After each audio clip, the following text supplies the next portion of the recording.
Të nderuar teleshikues, përshëndetje. Unë jam Roland Qafoku dhe ky është emisioni Dekalog. Nesër, Këshilli i Lartë i Prokurorisë do hap zyrtarisht garën për drejtuesin e ri të SPAK-ut.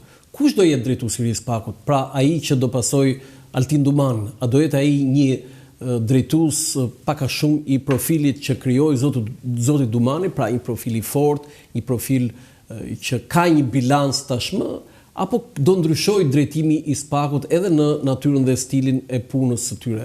Dhe më rëndësishmja, apo bën përpjekje politika për ta kapur drejtimin e SPAK? Unë do të diskutoj sot me dy personazhe të nderuar, avokatja Mirela Jorgo, përshëndetje, faleminderit. Faleminderit për ftesën. Dhe kolegu gazetar Dritan Laci, tani faleminderit që për të parë në emisionin tim, kënaqësi për mua. Mirela, zonja Jorgo, ti si avokate, po më shumë edhe kështu si një personazh publik tashmë, përfaqësuesi i shoqërisë civile, edhe në media të duan shumë. Do të thënë, cili është mendimi i parë që të vjen në mend? Hapet gara. Ti direkt me kritika nuk je kështu që sa e mirë do jetë kjo garë, sa e mirë do jetë drejtuesi. Shiko, Altin Dumani ka ardhur në sistemin e drejtësisë, domethënë ka ardhur në sistemin e drejtësisë si prokuror në Sarandë fillimisht. Ka qenë prokuror në Sarandë, pastaj kaloi në Tropoj dhe ka qenë kryesuesi ose drejtuesi i task force-s të antikorrupsionit në vitin 2008 në kohën e Doris Sallakut. Domethënë ai nuk se ishte kaq i padëgjuar në arenën ose në sistemin e drejtësisë kur këtë e emëruan atëre në krye të prokurorisë së posaçme të krimit. Dhe çfarë do të thotë kjo? Kjo do të thotë që Altin Dumani pasi kjes ka lënë gjurmë. Ka drejtjet e vete, edhe më përpara, sepse është marrë me shumë dosje të nxehta të vrasjeve në atë kohë që ishin vrasje shumë të forta, 97-2000. Dhe kur u fut në konkurimin për pjesën e kreut të prokurorisë posaçme antikorrupsion dhe krimit të organizuar, atëre pati është futur 2 ditë e fundit që të mbylleshin ato aplikimet e mbaj mend, sepse ishin disa kandidatura dhe ky është futur në momentet e fundit. Atëre ka qenë ka qenë golden goal. Po, ka qenë me momentet dhe me ndërhyrjet e forta, po ka qenë me ndërhyrjet e forta të ambasadores Yuri Kim. Ish ambasadores në atë kohë Yuri Kim që është futur. Do të ai sponsorizuar, kishte një suport dhe ka një suport të fuqishëm të Departamentit të Shtetit. Ai pati dhe në gusht disa takime. Jo disa takime, pa ishte takimi i parë i administratës Trump që ka bërë me një zyrtar shqiptar, një zyrtar shtetit shqiptar. Kështu që kur hapet gara, sigurisht të vinë në mend që gjithë bilanci i Altin Dumanit në krye të prokurorisë së posaçme. Ajo që duhet të themi, sigurisht në opinionin publik, ai ka lënë disi një lloj opinioni, ka një bilans, ka lënë opinion ka lënë gjurmë te opinioni publik, në krahasim me paraardhësin e tij i cili fjetin mbi dosje. S'mund të themi Arben Kraja nuk bëri asgjë. Okej, nuk Arben Kraja nuk do mbahet mend, domethënë ishte një prokuror që do mbahet mend, ishte në fillim të asaj. Kishte BK fare. Dhe sa filloi? Kishte një lloj justifikimi, themi. Okej, mund kishte një lloj justifikimi, ndërsa Altin Dumani është ky që është me këtë lloj bilanci dhe fakti që po hapet gara, ajo që mua më shkon në mendje në këtë lloj situate është qeveria që e re që ka ardhur, qeveria Rama 4 ka 84 mandate. Që ti e ke shumë për zëmër. Jo, nuk është problem, unë s'kam për zëmër në kuptimin jam ajo që jam. Për qeverit Mirela. Problemi është se ka 84 mandate, do t'i duhet një shumë 83, do t'i duhet. Jo, ai 83, 3 të PSD-s, shkon ajo. Do t'i duhet një shumë e cilësuar që 90 që mund edhe ta shkri fare SPAK-un ose KLP-n. Çdo gjë bën vaki. Kur thonë gjëra të bukura, Mirela, është kështu fjala jote në vesh të Perëndis, ndërsa në këtë rast inshallah nuk e dëgjon Perëndia. Unë nuk e di, po politika nuk e ka me sy të mirë Altin Dumanin për shkak dhe SPAK-un, kur themi Altin Dumani SPAK-un. Atëherë SPAK-u që në rregull. Sepse goditje që ka patur SPAK-u ndaj shumë zyrtarëve të lartë, ka qenë goditje të forta, nuk mund t'i mohojnë, sigurisht që ka drejtëhijet e veta, ka mangësitë e veta. Por goditi që ai ka lënë te zyrtarët e lartë, te kryetar bashkish, tek kam përgatitur një listë që do t'i them gjithë. Kështu që kjo garë që po hapet do të jetë garë e fortë, do të jetë gjithë vëmendja e opinionit publik, sepse domethënë ka një farë shpresë tek prokuroria e posaçme, por që ka për të diskutuar që është vetëm prokuroria e posaçme, është vetëm SPAK-u, apo ka dhe institucione të cilat ndihmojnë SPAK-un për të dhënë rezultate. Po sigurisht që ka. Atëre, do përmendja vetëm një, shërbimi informativ i shtetit.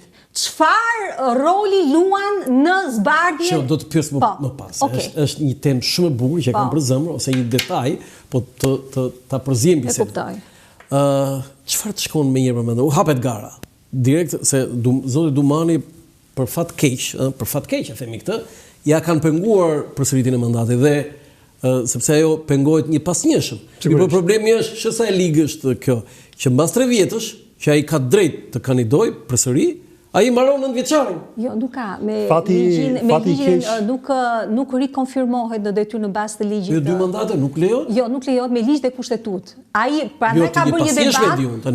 Ai ka bërë një debat në Këshillin e Lartë të Prokurorisë në 2024 kur thoshte të ketë zgjatje të mandatit të prokurorëve, të mos jetë 9 vjet, po të jetë pa mandat siç janë gjyqtarët e SPAK-ut. Tani një gjë nuk kuptoj këtu zonja juriste, më fal tani, edhe një herë, askush nuk ka drejt që të jetë 2 mandate? Jo, me ligj jo, nuk ka të drejtë rikandidimi. Kjo thërmon fare pastaj. Ndaj Altin Dumani nuk është, le të themi, nuk do jetë pjesë e kësaj gare, që do jetë në vazhdim. Pra se gare që si mbas 3 vjet që ti mbaron në 9 vjeçar. Por e keqja atyre që do vinë mbrapa ose do marrin, le të themi, drejtimin e SPAK-ut, është domosdoshmë që ky kalon një trashëgimi tashmë në këto 3 vite. Për sa i përket asaj që është lufta kundër korrupsionit dhe kundër krimit të organizuar. Por sigurisht që duhet parë në disa aspekte. Le të themi domosdoshmë që Dumani i parë, pra Dumani para SPAK-ut, që nuk ishte le themi një personazh, nuk ishte një prokuror, nuk ishte një personazh kaq i njohur dhe Dumani i dytë, ai i periudhës së SPAK-ut, i cili në fakt u kthye në një star, saqë krijoi dhe xhelozi të vet politika. Fakti domthonjë që ndryshe nga shumë, me thënë drejtën e the shumë but fjalën xhelozi, krijoi në mënyrë pak më krijoi armiqësi. Kjo armiqësi, edhe po të shikosh qasjen që ka kryetari i opozitës zoti Berisha, duke përmendur Altin Tropini, Rama u përpoq të jetë më diplomat, duke patur një qasje pak më të butë. Por vetëm impakti të Dumanit, sepse është interesante, sepse në vetvete njeriu shoqërohet dhe nga fati. Qoftë në punën e tij, pavarësisht anës profesionale, karakterit, rrethanave, gjitha gjenezës së tij, të cilat Dumani i ka me tepri. Flasim edhe për periardhin e tij e gjitha me radhë. Por nga krahu tjetër, mos harrojmë domthonjë që e gjithë puna e tij në këto 3 vite përkon me atë që është ardhja e materialeve nga partnerët ndërkombëtar, homologët e SPAK-ut, pra të SKAICC, që e kanë ndihmuar shumë, pavarësisht sepse ai ka arritur në një farë mënyrë që të kryqëzoj provat dhe shumë prej këtyre personazheve. Ka marrë vendimet tani. Ka marrë vendimet, por kjo do jetë në një farë mënyrë, thash, do jetë dhe një lloj trashëgimie për ata që do vinë nga mbrapa. Do të një ngritje steke, që steka ime është këtu. Ngritje steke, por kjo stekat janë bërë për të kaluar. Kush stekat janë bërë për të kaluar shumë bukur. Kush ka parë atletik dhe di se si përhetet nga së lartë, di shumë mirë që stekat gjithmonë ngrihen. Kështu është edhe në SPAK në këtë moment. Kështu që ai do ta marrin mbrapa, sigurisht që do ketë një barë shumë të rëndë. Do ta lërë stekën aty, do ta ul apo do bëj atë që duhet bëj? Më lart, sepse shpesh prandaj edhe e krahasojmë me periudhën e krajës. Po kraja ishte edhe janë atëmuar për shkak të një të shkuara të vetën si hetues para viteve 90. Ai pikërisht për këtë duhet luftonte, ai fjeti mbi dosje. Kam dakord me ty. Fjeti mbi dosje. Kurse Dumani në një farë mënyrë nuk i kishte këtë lloj ngarkese në punën e tij. Sepse edhe mosha tjetër, është më i ri. Por ndërkohë ata që janë ngritën edhe një herë stekën, shpesh duke imbuluar dhe ato defektet të punës, ishte edhe vetë politika, e cila i ndihmoi në shumë raste. Në cili raste ka ndihmuar? Po goditet që i ka bërë për shembull e djathta në këtë rast, për shembull Berisha her pas here. Kryetari i bandës kriminale. Goditjet që i ka bërë ndërkohë që i ka dhënë prapë ja ka çuar topin Dumani që ka bërë majoranca. Edhe majoranca. Dyja po dhe së fundmi, mos harrojmë dhe së fundmi në mbledhjen e fundit që u bë në PS, që u zgjodhën ministrët. Rama filloi me goditje ndaj SPAK-ut. Jo, më rënda është ajo para 2-3 viteve që tha Republika Prokuror. Pikërisht. Republika Prokuror nuk e kishte për prokurorin e po themi saqë nëse kujtojmë diçka më herët, pati edhe tentativa për të ndryshuar ligjin nëpërmjet Ministrisë së Drejtësisë. Kështu që mos i harrojmë këto gjëra, por që gjithmonë kanë shkuar në favor të Altin Dumanit si personazh, por nuk ka personazh të dytë që të shkojë dhe të pritet në atë mënyrë në Departamentin Amerikan të Shtetit kas për një vend si Shqipëria dhe për një prokuror mbi të gjitha. Sepse është investimi amerikanëve. Pikërisht, këtu do dalim tani sepse ata duan të dështojnë në këtë institucion që kanë ngritur. Prandaj Departamenti i Shtetit Amerikan. Mirë, si shpjegohet kjo që nga njëra anë Shteti Amerikan, SBA-ja, ka një lloj tërheqje ndaj Shqipërisë, dhe nga ana tjetër mbështet SPAK? Sepse ndoshta e ka në fokusin e vet pjesën e luftës së korrupsionit. Mos harrojmë që mafia shqiptare renditet e pesta në 10 grupet mafioze në botë. Pas mafjes ruse, mafia shqiptare është cilësuar nga departamenti grup mafioz. Cilësohet FBI-a faktikisht e ka quajtur jo grup me strukturë të mirëfillt, por është një organizim klanor më shumë. Mafia është klanor.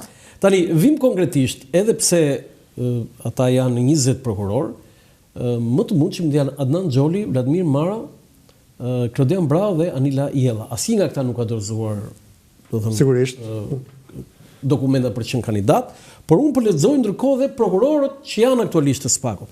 Adnan Xholi, Anita Jella, jo Anila, Anita Jella. Anita. Po, Alfred Sheu, Altin Dumani, Arben Kraja, Behar Dibra, Bledar Maksuti, Doloresa Musabelliu, Dorina Beko, Dritan Prençi, Edvin Kondili, Elida Kaçkini, Elvin Gokaj, Enet Nakuçi, Enkeleda Milonaj, Klodian Brau, Manjola Kajana, Ols Dado, Sotir Klapi dhe Vladimir Mara. E kishim 2, zotin Dumani dhe zotin Kraja, mbeten 18. Nga këta 18 janë përfolur edhe një për të qenë korrekt, mos një nga këta si dozon dokumentat dhe ne dalim bllov pasaj, por ajo që përflitet, besoj Adnan Xholi, Vladimir Mara, Klodian Brau dhe Anita Jella. Mendimi juaj, Mirela? Adnan Xholi ka qenë prokurori i dosjes së nxehtë 339 dhe ndërsa Klodian Brau ka qenë prokurori lindur në 75, por në Dibër. Prap një Dibran i qofse. Klani Dibranëve, Klani Dibranëve, a mos e na bët me klanet tani gjithë. Tash Ministria e Drejtësisë ka kaq vite që po i lëshojnë Dibranët. Iku një Dibran, erdhi një Dibran. Do të thënë iku Ulsimanja nga Dibra. Nga Dibra ka ardhi Dibran tjetër. Erdhi tani ministri i ri i drejtësisë Lamallari, prap nga Dibra dhe Adnan Xholi nga Dibra. Po. Mund të jetë kandidat, se nuk e dim. Nuk e dim. Zyrtarisht nuk e dim. Po. Atëherë Adnan Xholi Lamallari do të jetë i shkuar në Dibër, besoj. Jo, ka lindur. Ka lindur, me diun se unë jo shumë mire kam intervistuar. Ka lindur në Dibër, ka lindur. Adnan Xholi, thash, është prokurori i dosjes 339. Klodian Brau i PSD-s. Që domethënë u dënuan gjithë ata që ishin të PSD-s, që ishin punonjës të Bashkisë së Tiranës. Tash Anita Jella mua më ka lind puna me Anita Jellën, prokurorin Anita Jella, sepse ka qenë prokurore e dosjes së nxehtë të Velierës, të Banjush Dakos. Që do thotë? Ose ka qenë krye prokurore e Durrësit? Jo, para se që ishte krye prokurore, dhe unë me Anita Jellën shpeshherë në gjyq, në seanca gjyqësore me Anitën, kemi patur, domethënë debate të profesionit, për vetë fakti sepse dosjen e Banjush Dakos për projektin Veliera nuk po lëvizte nga vendi. Domethënë ajo dosje po zvarite, flasim për pjesën penale, se ishte dhe administrative. Sigurisht një avokate nuk mund të shkojë mirë me prokurorin. Jo, e kam fjalën që domethënë ajo pakënaqësia ime në atë ishte që po e mbante, domethënë nuk po lëvizte, domethënë ishte shumë Nuk po kryente veprime hetimore. Nuk po kryente veprime hetimore në lidhje me pjesën penale që ne akuzonin kryetarin e Bashkisë së Durrësit në ato vite, Banjush Dakon, për projektin Veliera i cili paguron miliona. Zonja Jella?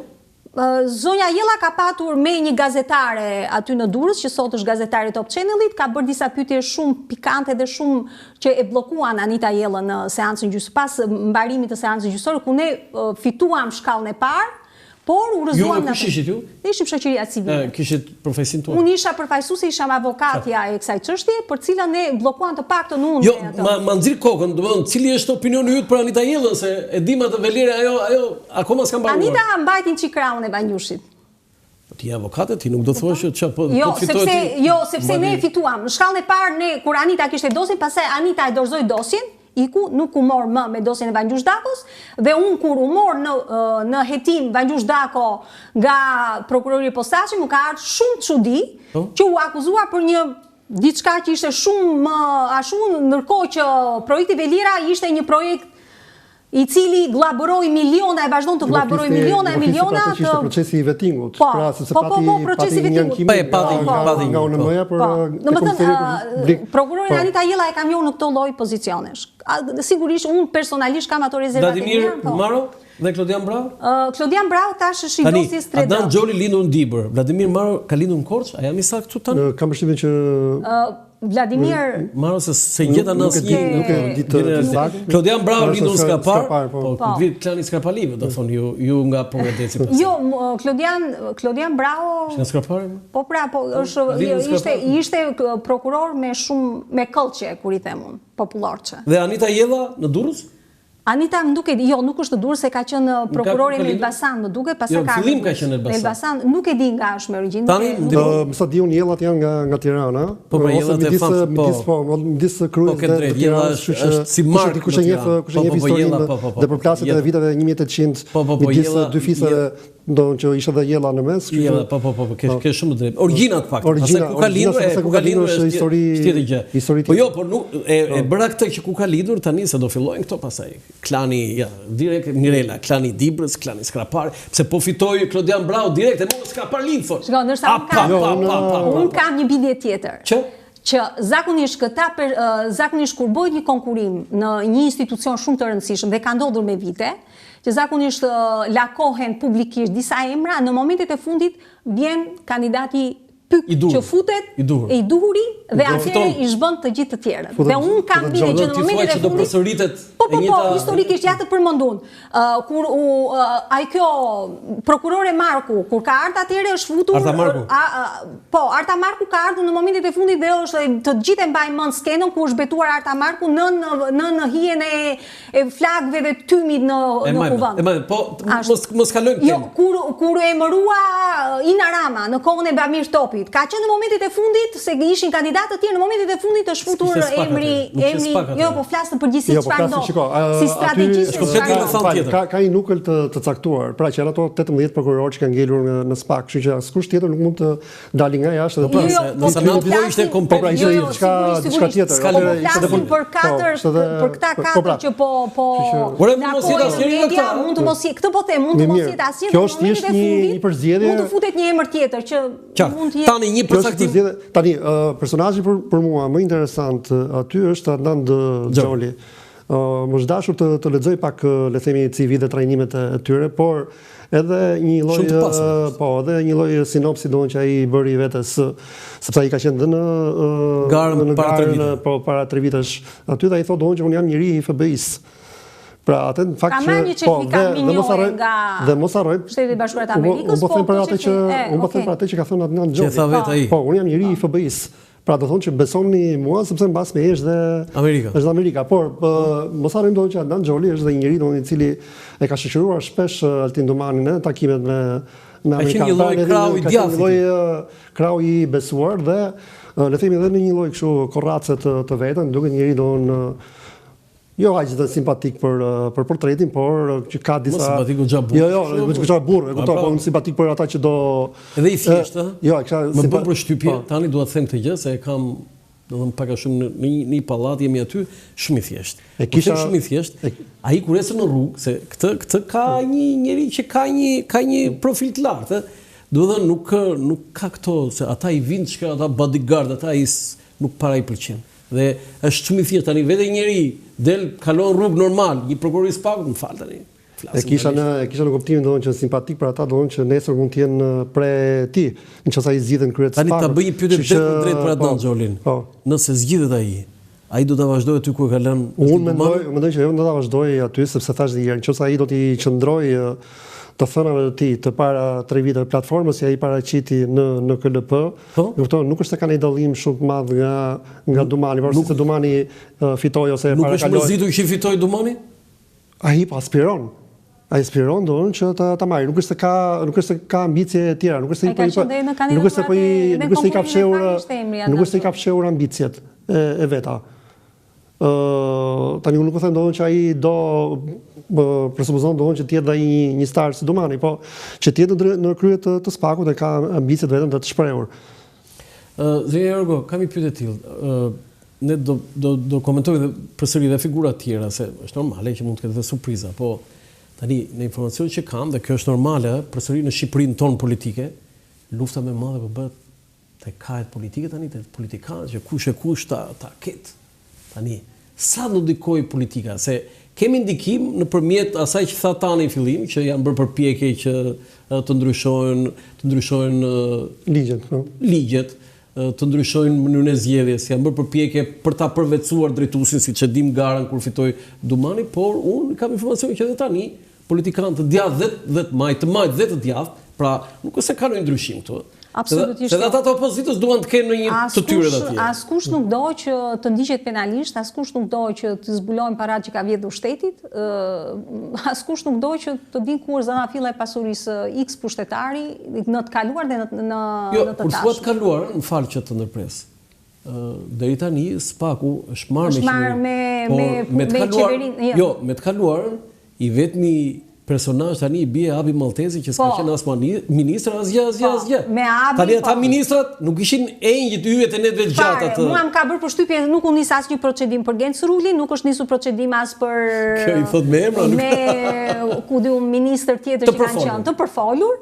Po pra dhe gjen për Abi Maltezi. Po unë morë me Abin. Abi s'ka qenë as në qeveri, s'ka qenë as në mori gjitha ato akuzat që ishin për qeverinë Berisha i mori Abi Maltezi. Po të tjerët ministër që kanë qenë atë qeveri nuk po përflitet asnjëri. Ishte dukshëm një formë për të shkuar te Berisha, sepse ndryshe nuk mund të shkonin dhe duhet të shkonin vetëm nëpërmjet Abi Maltezit. Pra, korrupsioni. Okej, po vendimet aman kanë qenë kolegjiale, nuk kanë qenë vendime se i mori ish kryeministri në ato kohë dhe firmosi. Kanë qenë vendime kolegjiale. Patjetër. Por flasim për një çështje e cila është ende në gjykim. Dhe nuk ka të shofi. Okej, prokurori posaçme ka nisur hetime, të shohim tash gjykata e shkallës parë, shkallës dytë e meradhë si do vendosin, sepse iniciot e hetimit i nisin prokurorët, pastaj janë gjyqtarët ata që vendosin. Sepse shpesh ata u hidhin poshtë o qëndrojnë tash, puna është e gjyqtarit, domethënë ti mund të nisësh një hetim. Aman arsyetimi ligjor ose arsyetimi juridik që bën një gjyqtar, pastaj o të kalë brenda o të nxjerr për jashtë. Kjo ka qenë për mua, ka qenë edhe një çudi shumë e madhe, domethënë që gjithë sulmi këtu, gjithë batareja, ato shkallët që vendoseshin në godinë, vendosin në godinën e SPAK-ut. Ndërkohë që ishin organ në fundit akuza. Këto është gjykata pastaj ajo e cila merr shqipton çështjen. Po është një perceptim në shoqërinë tonë që prokurori bën gjitha. Ka indicio prokurori bën detyrën e Prandaj dhe Altin Dumani kërkoi në 2024 para Këshillit të Lartë Prokurorisë atëherë tha kur gjyqtarët janë pa mandat, ne prokurorët pse ti jemi me mandat 9 vjeçar, se 3 vjeçari ka kryetari i institucionit. Ti jemi dhe ne me mandat të shtyre, kërkoi ai. Problemi është se i than jo se cënohet liria e drejtave të njeriut, prokurora do detyrë do bëj. Problemi e di ku gjithë pasojat e shumë gjërave që nuk shkojnë në këtë vend edhe krimeve që ndodhin, siç ndodhi në Shkodër, janë pasojë e vendimeve të gjyqtarëve. Prokurori është i detyruar, është organi akuzës. Kalojmë tek ta konkretisht. Ta bëra pyetjen për politikanë, sa do ndikojnë? Sigurisht që politikanët nuk duan asnjëri që të jetë i survejuar dhe investiguar nuk ka politikanë ngjëj. Atëherë keni informacion tani po politika është biznesi më të fitimprurës. Ngarkuar me punë e Amerikës në Shqipëri e tha shumë qartë para disa ditësh, qoftë në formën e kërcënimit apo edhe pak të jo dash të sofistikuar që këtu do ta zgjidhim ne atë që është drejtuesi i SPAK-ut. Kjo është koka e këtij emisioni. Investim tani këtë do ta zgjidhë Amerika? Këtë do ta zgjidhim ne. Po pra, Po pra, sepse është investim paguar nga Departamenti i Shtetit. Detyrimisht janë ata që vendosin. Ka ndoshta shpikje më të madhe, le themi në një rend shoqëror, politik dhe social, se sa ta mbash një pushtet, për shembull pushtetin ekzekutiv, ta mbash peng të pushtetit të drejtësisë, siç po ndodh në Shqipëri. Dhe këtë ta bëj Amerika. Pra, nëse dikur, le themi, dealet i bënte direkt me ekzekutivin, tashmë ka një institucion, një godinë atje, e kupton? Që bën direkt. Që bën direkt me ata. Dhe në këtë mënyrë, sepse duket si një lloj provetës, një lloj eksperimenti kjo që po ndodh. Shqipëria historikisht ka qenë një shtet eksperimental, edhe për komunizmin shtet eksperimental ishim ne. Në krahasim me komunizmin e vendeve të lindjes. Ne vuajtëm më rënd se shtetet e tjera të lindjes që ishin, domethënë vërtet ishin komunizëm ata, por nuk ishin kaq i egër sa që ishte në Shqipëri. Si mundet të thonë që Amerika këtë shpiket vetëm, le të themi dhe inxhinierike, siç është SPAK-u në këtë rast, t'ia lër ekzekutivit. Kjo nuk mund të ndodhi. Pyetja ime tani është pavarësisht kësaj, ka bërë përpjekje politika dhe veçanërisht majoranca për ta që donin që të zgjonin. Do të them.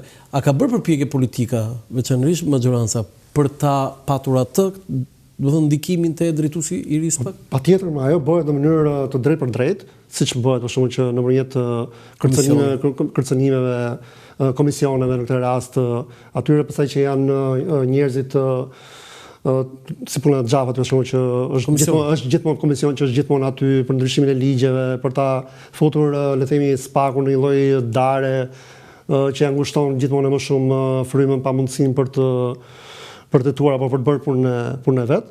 Por siç është nga krau tjetër, e kuptoj që bëhet ndërmjet atij që është kryeministri. E kuptoj, i cili dhe ai ka interesat e veta, sepse shikoj ç'ndodh tani. Ne jemi në një situatë të tillë që u krijua qeveria Rama 4. Po ta shikosh, ai le themi shmangu të gjithë ata që ishin Rama. Të gjithë ata që i shmangu të gjithë personazhet të përfshirë ose të dyshuar se të përfshirë në afera dhe vuri njerëz të ka. Vazhdon të jenë. Ka, e kuptoj, por në farë mënyre Rama edhe ai e ka përdorur SPAK-un në një mënyrë të tërthortë. Për të spastruar atë që është dhe ai në një farë mënyrë rigjeneroi partinë e tij. Për spastruar partinë e tij. Po pse se bëri plot këtë? Po sepse persona që mund të jenë në tim mund të jenë në një farë mburoje duke qenë në pushtet, ose në një farë mënyrë, ose një skem them unë, që i mban në një lloj posti për të thënë që unë s'kam gjë me ju dhe në fund pastaj nuk i dim në të ardhmen çfarë mund të ndodhë. Grupet armiqësore fillimisht duhen zbuluar dhe pastaj duhen goditur. Po themi grupe armiqësore, se tani ato janë miqë shok bashkë, po flas Mirela, përsëri këmbgulun te kjo, te ndikimi i politikës. Në çfarë forme majoranca ka synuar dhe synon tani, si do ta marrë ajo drejtimin e SPAK-ut? Për shembull, Kalidona Danxholi. Si Adnan Xholi është i PS-s, domethënë më saktë, e mbështet PS-ja, e do? Po se mund të mos doj asnjë, ose mund t'i doj të gjithë. Varet, të thash, është sponsorizimi i amerikanëve. Jo, unë kam parasysh precedentin kur fitoi Dumani, nuk donte PS-ja. Po ka vajtur ish ambasadorja Juventus, ka vajtur me insistim. Po shkoi ajo që zgjidhi. Po pra, tani mund të ndodhë njëjta situatë. Po edhe mund të ndodhë, çdo gjë bavaki, edhe mund të ndodhë. Po ka dhe një gjë, ama sepse organi i akuzës ka atë që quhet pretens, në mos e gaboj, domthonjë që jep sa vite dënim për shembull duhet për dhe sigurisht domthonjë që në këtë aspekt. Po, në këtë aspekt për shembull edhe në kuptimin e akuzës. Në bilanci tyre matet me vendimin e gjykatës. Dikush do bëj burg, por jo mjaftueshëm për veprën që ka kryer. Po mund të ndodhi edhe këta që mund të ndodhi me amnistin që ndodhi në 2023-shin. Që ata që u futën dolën në s'bën as fare burg, po dolën të gjithë. A kemi ne informacione se si po ndikon majoranca dhe më shpjego dhe aspektin po themi zyrtar dhe legal me komisionet. Atëre, u bë tentativë për të ngritur komisioni Xhafa, i cili thoshte domethënë dilte para SPAK-ut për të bërë gjithë vettingun ose gjithë para SPAK i thriste. Po, i thriste ata për të dhënë llogari. Po. Deputetët thrisin një lloj shantazhi ishte. Ne mos harrojmë kur Altin Dumani ka ardhur ka dhënë llogari për bilancin e vet në 2024 kur ishte para kuvendit, domethënë në parlament, ka qenë komisione, kuptonti, ishte domethënë ta ndjesh se ti je vetë juriste. Sigurisht kreu i një institucioni kaq domethënë të frikshëm në thonjza dhe të dalësh para disa njerëzve të cilët edhe ata mund të jenë të hetuar dhe t'u japësh llogari atyre për punën tënde. Domethënë unë e quajta një skenë. Jo, unë nuk e quaja, nuk më pëlqen e parë. Jo, nuk më pëlqen, sepse duhet të jeti i pavarur. Institucioni të pavarur në punën e tyre. Sigurisht llogaridhënie do ketë, por jo deri në atë pikë sa domethënë ti zhbënte personalitetin e një kreu kaq të institucioni kaq të rëndësishëm. Okej, ai u përpoqti, ishte konform rregullave, etikës dhe u përgjigj deri në atë moment. Se ti çështje ike. Ti çështje ike, edhe se s'merr me unë çështje ike. Jo, po unë e vura re që Dumani ka mbajtur një qëndrim korrekt, një qëndrim serioz me etikë të profesionale. Unë e kam ndjekur deri në momentet e fundit kur ai dhe pyetjet i është përgjigjur me shumë durim, por e them gjithmonë që institucioni, siç është një institucion i tillë SPAK-u, po të vësh re pjesa dërmuese figurave të larta politike që kanë hyrë në atë derë, kanë hyrë me sportivitet, kanë folur me batuta, ama kur kanë dalë nga dyerta ati institucionit, të shikosh janë marrë këmbët. Jo, janë marrë këmbët, një fytyrë u vinte, një fytyrë u ikte dhe s'kishin më të bënin më batuta me gazetarë, se Dritani di shumë mirë se çfarë situatash janë e çfarë emocione shkek kur shikon ato dyert e qelshta të atë institucioni. Çfarë thua? Ajo që ndodh është që qeveria mendon që të gjitha gjërat i kanë në rregull, por një gjë nuk e ka në rregull. Cilën? Që është SPAK-u. Por nuk ka në rregull as të gjitha gjërat qeveria i ka dorë. I ka dorë, por një gjë se ka. Dhe s'është e vogël, është gjë më e se ka dorë. Edhe unë me këtë mendim jam që shpeshherë dëgjoj akuzat e opozitës që thotë jo inicion Rama, është investim drejt për drejti i Amerikës. Atëherë kam një pyetje. Sepse nëse kujtojmë pak, jemi këtu në fillim të muajit janar, Rama tha domun që amerikanët, ku i keni amerikanët? I kemi bërë ne. Po, ishte pse ishte një periudhë SPAK-un e kemi bërë ne. Pati ishte tranzicion. Bile tha nos roku, po ty përdori prapë nos roku. Ishte tranzicioni në shpinë e bardhë dhe amerikanët po të rrishin dhe ikën nga SPAK-u. Dhe këta e quajtën si një moment për yrysh drejt. Tani më lejo të bëj një pyetje. Tani ajo të re që amerikanëve atëherë që ndodhi se shumë mirë kape. U shoqërua me riardhjen e disa. A ka të njëjtën mbështetje sepse edhe në Amerikë edhe atje i kapin gjërat. Tani ka të njëjtën mbështetje SPAK-u siç e ka pasur nga Amerika? Patjetër, unë mendoj që e ka shumë të fuqishme sepse vetëm agjenda thash e muajit të fundit, thirrja e Altin Dumanit her pas here në departamentin. Mos gaboj, Altin Dumani ka shkuar vetëm apo me? Jo, ka shkuar me grup. Ka shkuar me Xhori ka qenë. Nuk e di. Dhe një nga vlerësimet ka bërë exercise dhe një nga vlerësimet më të mëdha që po jepet Dumanit është edhe fakti që ai po godet disa grupe shqiptare në Amerikën e Jugut, por që tashmë kanë shtrier. Ne merremi gjithmonë me politikanët, por që kanë shtrier aktivitetin e tyre edhe aty ku janë interesat amerikanëve në Brazil. Janë shtylla kryesore e trafikut të drogës në Europë. Kujtojmë pak që në Brazil dhe në Amerikën Latine. Kujtojmë pak domthonjë që në Brazil le të themi kemi një ekspansion të ri të bosëve të drogës. Pra nuk është më Kolumbia dhe Ekuadori, por është dhe Brazili. Dhe që kanë prekur interesat e amerikanëve në Brazil. Dhe Dumani tani është duket si edhe njeriu amerikanëve për sa i përket kësaj lufte. Okej, ju kërkoj ndjes për një ndërprerje publicitare, një ndërprerje publicitare dhe kthehemi sërish në studio. Për herë të parë në Shqipëri dhe Evropë, përmes aplikacionit të reja, zhvilluar nga Akinvest, mund të dërgoni para me MoneyGram në të gjithë botën, direkt në telefonin juaj. Dhe kjo do të kushtojë sa gjysmën e komisionit që do të paguanit nëse ju do të shkonit në çdo sportel. Mjafton të shkarkoni aplikacionin e reja për Android dhe iPhone, të regjistrojeni si klient dhe menjëherë do të dërgoni para në të gjithë botën, me MoneyGram vetëm me gjysmën e komisionit. Bëj zgjedhjen e zgjuar, dërgo para me MoneyGram në aplikacionin e reja. Faleminderit, kthehemi në studio. Falenderoj edhe një herë Institucionin Monetar Manigrama Kinvest, si sponsor general i emisionit Dekalog këtu në Dritaret e VM me sloganin transfero shpejt, gjithmonë më shpejt, kudo dhe kurdo. Transferoni parat me Manigram, sa asnjëherë nuk do zhgënjeni. Unë në fillim do lexoj një listë të politikanëve, Mirela dhe kolegu Dritan, që jo vetëm SPAK-u, por reforma në drejtësi, domethënë i ka marrë të pandehur, i ka arrestuar dhe madje një pjesë e tyre janë dënuar.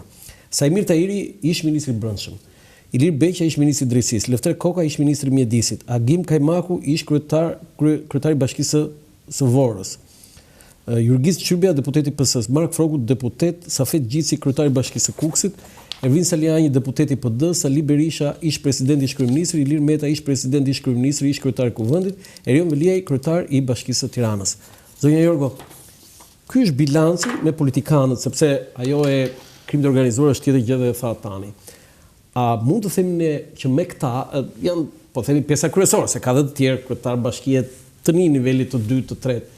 A mund të themi ne se sa mirë kemi bërë që kemi ngritur SPAK-un? Mas 6 vjetësh. Në nëntor tani mos 6 vjet. Po.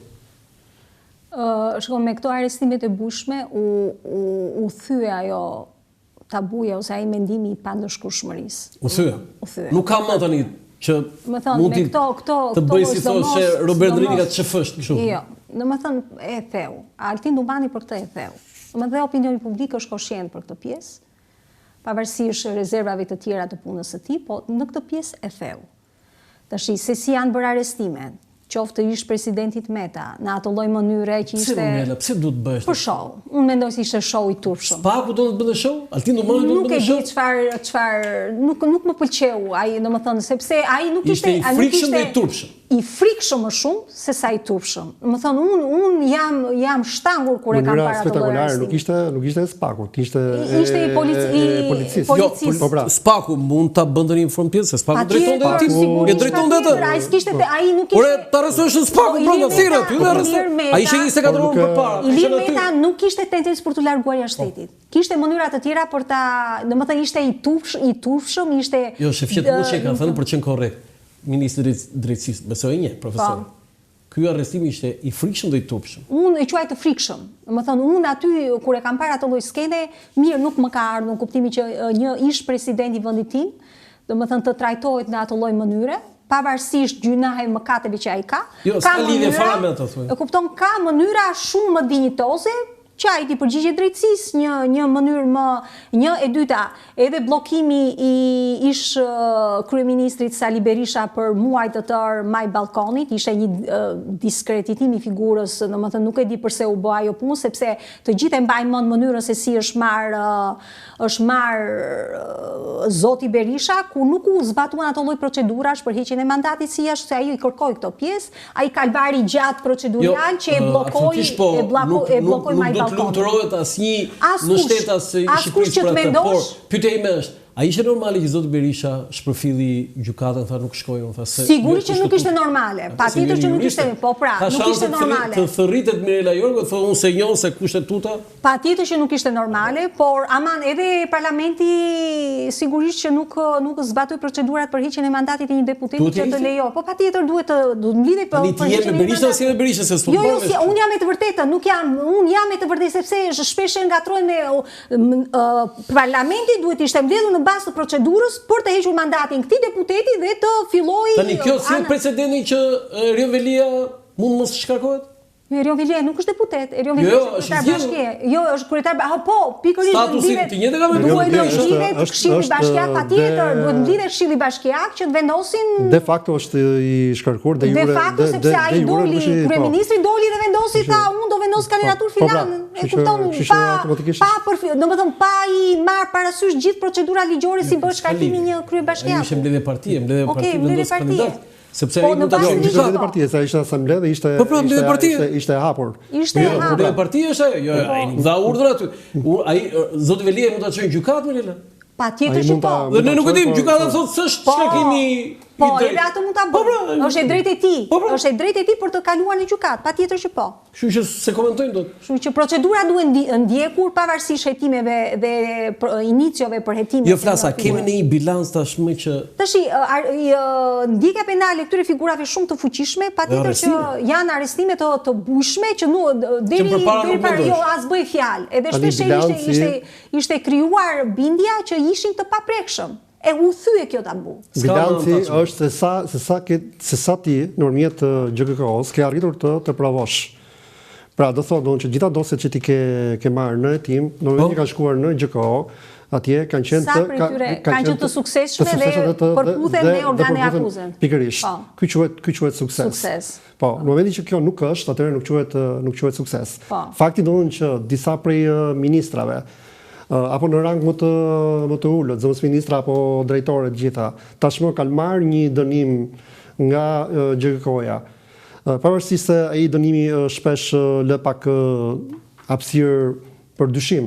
Sepse kur flasim për vepra penale, do të thonë që janë deri diku të rënda, trafik narkotikësh, korrupsion madhore, gjitha dhe dënimet duken pak simbolike në këtë rast, por është vetëm fillimi i një pune, mendoj unë. Tani të bëjmë pyetje drejt për drejt. Në këtë aspekt duhet parë, ndoshta nuk e di tani me gotën gjysmë plot, gotën gjysmë më pak se plot, e kupton, por shihet si një lloj suksesi që është miniatur. Tani të bëjmë pyetje, tani unë duke pasur gati 30 vjet eksperiencë si gazetar, karrierë si gazetar, më kam parë dhe prokuror kështu që i kanë dërguar fletëthirje një politikani dhe kam qenë aty kur erdhi politiku. Era se pyes fare. Që prezent. Ka qenë shumë. Sot pyetja ime është, a ka ndonjë prokuror që s'do t'ia di për Spakun? A ka ndonjë prokuror që politikan. Gabimi. Nuk besoj. Nuk besoj. Sot them. E kanë frika e tyre shkon deri në ulluk. Në kjo është dukshme. Kjo është sukses. Kjo është dukshme, po. Kjo është dukshme. Do edhe nuk ka sot politikan? Nuk ka, absolutisht. Janë të gjithë. Që thot, nuk kam qenë prezent, ori ka ardhur fletivja politikanit, e ka marrë ka grisur së tim, pjesën për prokurorin. Janë të gjithë qëngja që thjesht kur flasin kundra Spakut, vendosin të protezën e ujkut, e kupto, por nga krau tjetër brenda. Kjo është arritje. Tani, lutem se tani më thot regjia, më bëj shega regjia që kanë të 4 fotot e kandidatëve të mundshëm, se nuk janë, duhet ta theksojmë këtë që nuk janë zyrtarë, se nesër fillon gara. Gara sa shkon tani? Po gara është deri 3 muaj, është deri në muaj nëntor. Në 15 dhjetor mbaron në përfundim të mandatit. 15 dhjetor. Tetor, nëntor, dhjetor, 3 muaj. Kemi hyrë në një tjetër spektakël tashmë, se ne vdesim për, po se ne shqiptarët vdesin për gara. E tha, e bëri si e bëri, kush do se kypse ai. Jo, problemi është që u tha në shtator do bëhet gjëmë të madhe në arrestimin. Po shikon, po merren tash me pjesën e. Kjo zbut e ul kjo gara. Po pra. E ul. Po, i pari Adnan Xholi. Jo, në nxorët Anita Jellën. Okej, Adnan Xholi, i pari. Lindur në vitin 1975 në Dibër, doktor i shkencave juridike, ka qenë drejtues i prokurisë së krimeve të rënda. Pra, lexova vetëm këto dhëna dhe dua përsëri të kthehemi sërish një përcaktim nga ana juaj. Nëse është e mundur full screen foton e prokurorit Adnan Xholi, do të thënë nga Dibra, doktor i shkencave, për mos thënë këto të tjera, se kishte plot kualifikime, besoj e pat. Dhe ka qenë prokurori i krimeve të rënda që është gjithmonë me plot 3 faqe trajnime. 3 faqe trajnime, po. Mirela, dhe një herë dua që po fitoj Adnan Xholi, ç'a ndodh? Kam bindje se Adnani do të jetë vazhduesi rrugës. Do jetë një Altin Dumani 2? Mendoj se po. Ka qenë një krau i fortë i Altin Dumanit dhe mendoj duke qenë te ky Dibran. Po pra Dibran, duke qenë Dibran, ë? Kështu që Dibranin besoj. Dibranët më shumë janë të zgjuar për mendimin tim se janë të fortë, ë? Janë shumë të zgjuar, bashkohen. Po, bashkohen. Janë shumë të zgjuar, më shumë se sa të fortë. Janë të zgjuar. Ne kemi këtë që të një i fortë, të zgjuar. Mendje holl. Arsim Dashës gjithmonë, ë? Lëri këto usta që pastaj ndërtuesi këtu, po. Janë të zgjuar. Bashkohen me mendimin tonë. Unë mendoj që amerikanët ja kanë dhënë besën.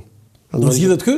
Unë besoj. Tani po na sot tani, do të thënë ta them edhe me kështu me 16 shtator 2025, se përkohën me atë konferencën e Pezës kjo, Dritan Laçi, një gazetar që unë kam shumë për zemër, kam mik, kam kolegë të vjetër që bën një emision dhe ka dorë aty shumë investigativ, po jo vetëm kaq, edhe si opinionist, si analist, po bën një parashikim se është edhe një lloj basti kë. Pastaj kur të ndodhi zgjedhja, këtë do ta katoj dhe thotë si e parashikoi Dritan Laç. Adnan Xholi zakonisht besën e japin shqiptarët në kuptimin e traditës. Po ka përshtypjen që në këtë moment besën e ka dhënë amerikanët të Xholi. Adnan Xholi. Po ti na ndërpreve emisionin tani çfarë? Jo, nuk mund ta vazhdojmë mund ta elaboroj, po me që do kalonim te kamerat e tjerë dhe thash Mirela ti ndani një mendim?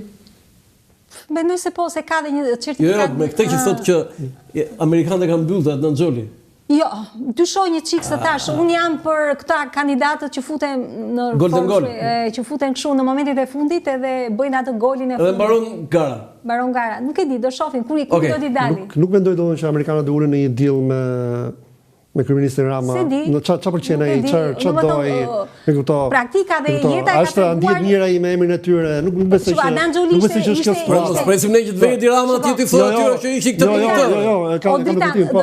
Adnan Xholi ishte edhe kur ishte edhe në kandidaturën e mëpashëm ku po kishte një kandidaturë po kaq të fortë si ishin Altin Domani, që nuk ishte dashur. Qeveria këndon atë më kujto pak. Si?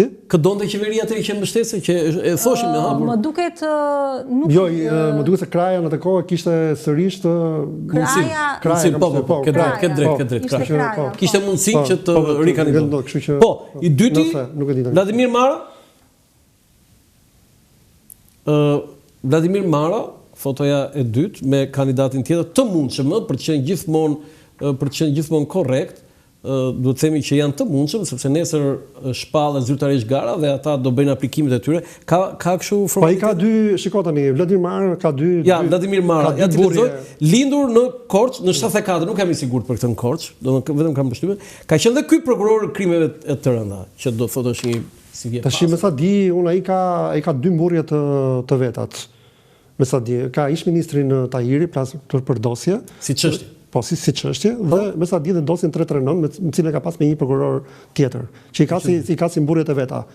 Kështu që edhe ai është i favorizuar potencial, sepse të dy këto lëvizje i ka bërë para se krijoi Spaku, i ka bërë në kohën e krimeve të rënda. Po, si prokurori i krimeve të rënda. Po, kurse Xholi kishte çështjet e 97-s. Po, që i riktheu dhe pati dënime.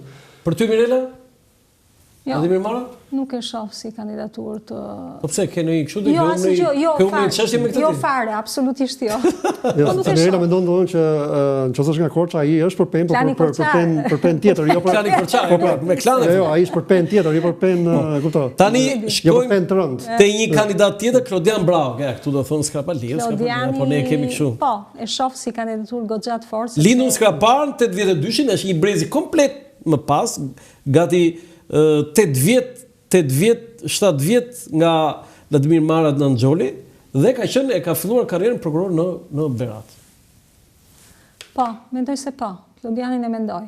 Që mund të të suksesi që pati dhe atyre arrestimeve të bushme të ish punojësve të bashkisë me Pesdën, po. Ishte goditje shumë e forte dhe kurajë. Po, goditje që solli dhe atë që pasoi me Rion Veliaj. Mori goditje të fortë dhe Rion Veliaj, po. Ky i dha, domethënë ky ishte iniciatori i parë që i dha goditje dhe ato dënime që vërtet edhe me vendimet e gjykatës vërtetoi suksesin që ai kishte për. Tani ti mendon që mund të jetë. Është kandidaturë e fortë, po. Për ty? Ti e them fakt se kush do fitojë? Po ti the vetëm përqindje tani. Ti thua vetëm kaq, sipas basteve. Jo, ai është më thënë një kriter, po. Më fal, po bëj edhe një pyetje kështu që jashtë çdo skenari. Ore vendosen baste për ku zgjidhet prokurori Spak? Po jam vendosur, siç është vendosur për Big Brotherin për shkakun që vendoset në natën finale. Po baste dhe po për drejtuesin Spak? Po mund të ketë, pse jo, nuk kupton. Deri më sot nuk po mund të ketë. Ka pasur shpesh, nëse kjo është për Spak pastaj. Po, ka pasur shpesh mund kemi një si Bakondi. Ja, prisa do kaloj atë shpesh baste tilla, por Spaku ndoshta mund të jetë era parë.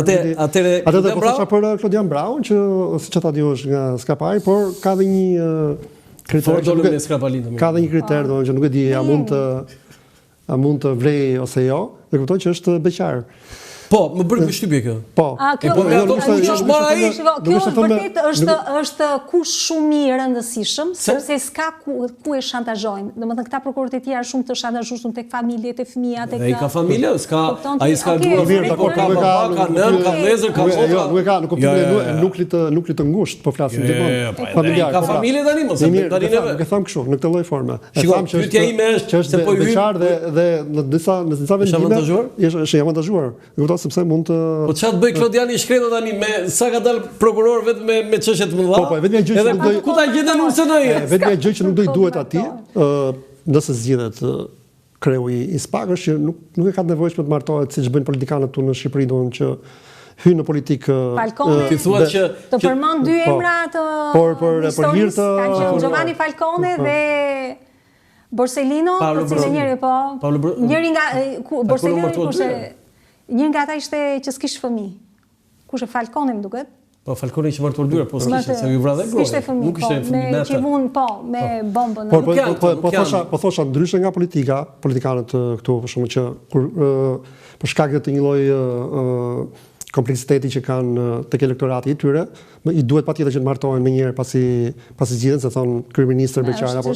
Kurse tek te SPAK-u nuk është Dian Bravo po zgjodh drejtuesi i SPAK-ut. Nuk është pa diskutim, do futet në historinë e Skraparit, pastaj si një nga personalitetet më të rëndësishme. Partia nuk do të thotë Klodian Bravo si martohu. Okej. Anita Jella ai mund të martohet edhe kur të bëhet drejtues, është drejtë e tij. Anita Jella, siç e tha dhe kolegu që ku do të ketë lidhur se nuk do jemi të saktë, ajo është me origjinë nga Tirana, patriotë e Tanit, kanë nxjerr Tirana, nuk është Tirana kështu, kanë nxjerr vetëm Bamir Topi. Po, dhe nga jemi që kanë luftuar, kanë nxjerr personalitete. Dhe ka qenë kryeprokurore e Durrësit. Për ty edhe një herë mundet, ka shanse nëse do jetë kandidatë zyrtare? Mund ta ketë vetë emrin e shoqë, nuk e di më të saktë, kështu që gjithsesi prap. Okej, s'po i unë jam gjithnjë me pjesën që gjithnjë mund të jetë kjo Silvia Konti? Jo, nuk e mendoj. Po ti e pa kënaqur, ti ke humbur çështjen me atë, Jo, se kanë humbur, e kanë fituar. Por gjithë avokatët çu flasin. Jo. Ka humbur një çështje take i zbënë.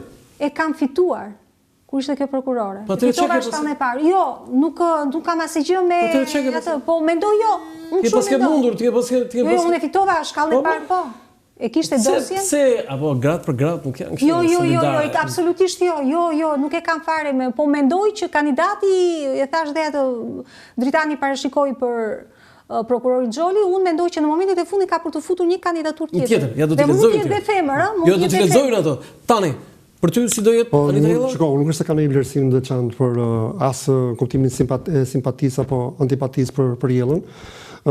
Më tani ka dhe një gjë, sepse shpesh emrat janë të lidhur ngushtë edhe me atë që është puna e gazetarëve apo e medias, pra pompimi që ata i bëjnë, parë se ata mund bëjnë një punë shumë mirë dhe mund ta bëjnë në nhije këtë gjë, po shpesh pak të pompimin edhe të medias duket sikur ky stari i tyre, këto duket i venitur.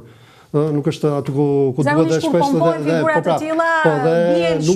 dhe kjo nuk u shërben. Pra ata që kryesisht janë anti-televizion ose anti-kamera, për shembull, nuk mirë, asnjëri nga këta nuk ka krijuar një profil publik. Po, por Klodian Bravo është i përfolur, Dumani po e po. Po mirë, Xholi po e po. Po thjesht vetëm kaq që është drejtuesi i kësaj çështje. Shikon, nëse do kenë ndonjë të tipit të jenë një grua hajt për ta vendosur si punë e Arta Markut, hajde se po e vendosim e të rritëm ta mbajnë të jetë në kreuisë. Po Arta s'bëri asgjë, Artën e vun mes flakadanëve dhe fjeti gjumë. Ç'a bëri Arta? Tani, këta janë 4, ata që janë përfolur. Por ka emra të tjera aty për shembull. Po unë do të lexoj gjithë emrat e prokurorëve që ka SPAK-u sot. Tham Adnan Xholin folëm, Anita Jellën folëm, Alfred Shehu. E njihni? Nuk e njoh, unë nuk e njoh. Keni një ide? Jo, nuk keni. Altin Dumani përjashtohet sepse nuk kandidon, Arben Kraja përjashtohet sepse nuk kandidon, Behar Dibra? Po ky është një personazh i dëgjuar në SPAK. Me sa ti ka pasur dhe ai çështje të rëndësishme, sidomos kohët e fundit, dhe ka qenë çështje të cilat le të themi që kanë ecur përpara. Por gjithmonë jo në këtë lloj pompoziteti që kanë të tjerët. Dedar Maksuti? Jo, është një emër që nuk ta. Mirela, çfarë do të thotë një asnjë? Nuk ta tregon ai gjë si. Doloreza Musabelliu? Kjo po. Po, Doloreza e kam dëgjuar. Doloreza ka patur dhe çështjet e saj, po mund të jetë Doloreza, mund të jetë në momentet e tjera. Doloreza Musavellio, nëse do kujtojmë pak, është prokurore e cila u kërcënua nga Lajert Axhiu, bëhet fjalë për bandën e Lushjes. Dhe sigurisht domosht që ka pasur një rol të rëndësishëm edhe në mori mbrojtje pastaj. Po, edhe në Lushjen gjatë kohës që ishte prokuror atje dhe pastaj edhe në SPAK. Kështu që një personazh shumë i rëndësishëm, por nuk jemi, unë mendoj, që nuk jemi akoma në kohën, ndoshta duket pak e shpejt, që hetimin ose drejtimin e SPAK-ut ta marrë një grua. Ja, po Mirela e kundërshton. Mund të dalë ndonjë Silvia Konti, Silvia? Cila është për shembull Ja do t'i lexoj më poshtë. Kemi Dorina Bego. Jo, nuk më thot diçka. Sa dhe Silvia Konti dështoi në fund e kishte një para këtyre, kështu që nuk do ketë një të dytë. Kam përshtypjen. Ishte në mos gaboj Ina Rama. Në mos gaboj. Sa i tham Silvia Konti në? Po, asa i tham Silvia Konti, kështu që nuk do ketë një... Në fakt, unë i kam thënë Silvia Konti Dolores Velaj. Kështu që nuk do ketë një... Nuk do kemi tira. Doloreza ishte, ishte si Silvia Konti tani, themi të që. Po, bashkon. Se ishte kohë e vështirë atë, ishte në 97. Dolores Vela ishte Silvia Konti e kryeqytetit. Ja, shumë bashkon, po. Tani, tjetër. Duhet shpjegim. Sa Ina ishte në kohë. Po, tjetër, duhet por kaloi një 21 janarin e kaloi ishte një provë fortë. Dritan Prençi. Dritani po. Kam shumë respekt për Dritan Prençin dhe mendoj që është kandidaturë që... Potenciale? Nuk është çudi që mund të surprizojë. Ka qenë edhe më përpara kur ishte kandidaturë më duket me Adan Xholin të parën kur ka qenë avni ky Arben Kraja. Arben Kraja, po? Tani? Jo, Dritan Prençi unë sa di domthon ka qenë tek dosja ka pasur disa 339, në mos gaboj ajo e Abdylajva bashkë me Vladimir Marën. Gjithmonë në mos gaboj unë për qenë, kështu që pra le të themi që janë në një farë mënyrë janë pararendës të SPAK-ut. Pra, ai që ishte prokuroria e krimeve të rënda, pastaj që u bë një strukturë tjetër që ishte. Shumica e tyre këtu kanë kaluar. Po, unë flas gjithmonë. Për çështjen, për rëndësinë e çështjes. Gjithmonë në kuptimin e punëve që kanë bërë. Se ka pasur shumë tjerë aty që kanë qenë prokurorinë e krimeve të rënda dhe kanë fjetur apo le të themi kanë dalë nga procesi i vettingut. Kështu që Dritan Prençi është një personazh domun që shpesh herë amplifikohet me drejt pa drejt, mban çështje, ka dosje. Dhe shquhet për faktin që gjithmonë i çon përpara. Po. Edvin Kondili? Dhe ky është personazh, një prokuror i cili është mendoj kandidaturë goxha e mirë për të qenë zvendës i Dumanit. Duhet të kenë dhe vetë dëshirën, se nëse s'kan dëshirën ata. Për ty tani, Edvin Kondili? Unë nuk kam një njohje të drejtë për drejtë me të, edhe pse duhet të them domun që të gjithë këta dhe punët që kanë bërë në këto 3 vjet kanë qenë në yllin e Altin Dumanit. S'ka ndikime, s'ka të drejtë. Jo, ai ka. Ai ka të drejtë, ai ka drejtues. Jo, është thjesht administrativ dhe ndarje dosjesh, por ka të drejtë. Jo, ai zakonisht kur bën ndarje mund të jenë të bashkëshoqëruar me udhëzime, ndarje dosjeve. Kështu që në një farë mënyrë. Po udhëzime janë kështu? Po mirë, udhëzime, faleminderit. E di unë se çfarë bëj. Jo, nuk është thjesht. Po sepse ne kemi kaluar nga një ekstrem në tjetër me prokurorinë. Jo, nuk është që piramidal, prokurori më i lartë.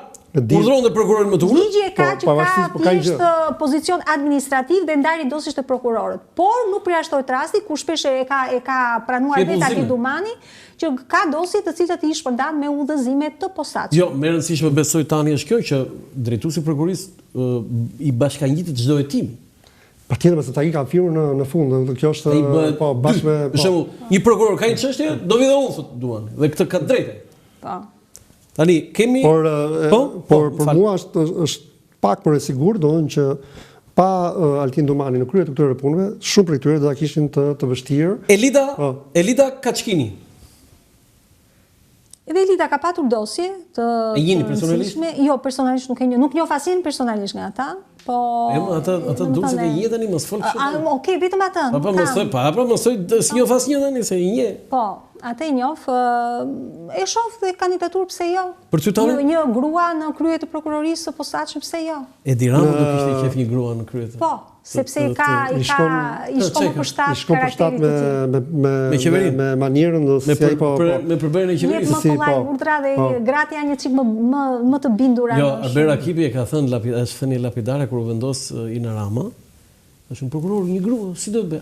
Tha ka një gjatë mirë kjo. Çka?